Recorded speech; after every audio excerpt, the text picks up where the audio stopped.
Hi folks, Marcus here at CountryWoodSmoke HQ, and today I'm cooking a lovely smoky point end of brisket.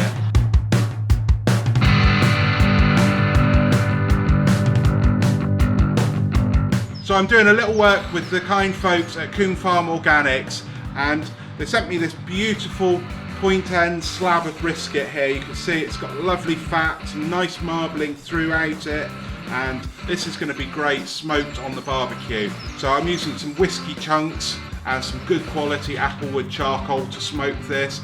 So let's get going. So I'm going for simple salt and pepper on this, lots of it, and a nice coarse sea salt I'm going for. Make sure it's all covered on all the ends. So that's ready for the smoker.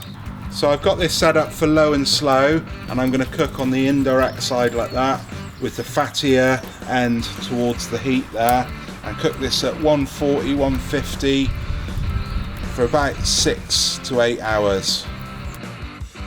So I'm going to scoop out some of the bone marrow using this lovely vintage bone marrow scoop I've got, and then I'm going to wrap the brisket with some of the bone marrow, wrap it up tightly, pop it back onto the smoker until it's lovely and soft and juicy.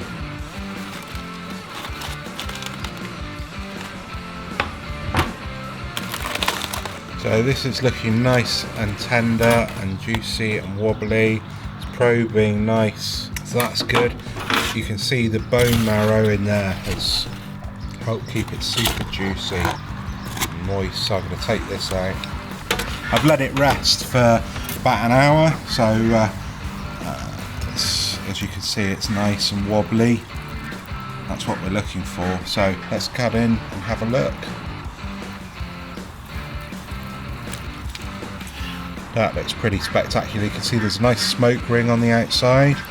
Nice and tender that is. So to check that it's nice and done, it should just pull apart like that with a little bit of resistance, and then you can have a taste. That is spectacular. You don't want it falling totally apart, but nice and juicy, and you've got some gravy here for dipping it in. That's beautiful. So that's this lovely Coombe Farm organic brisket point cooked. I'm going to get in and stuck in and have some of this and enjoy it. Hope you've enjoyed this. Cheers.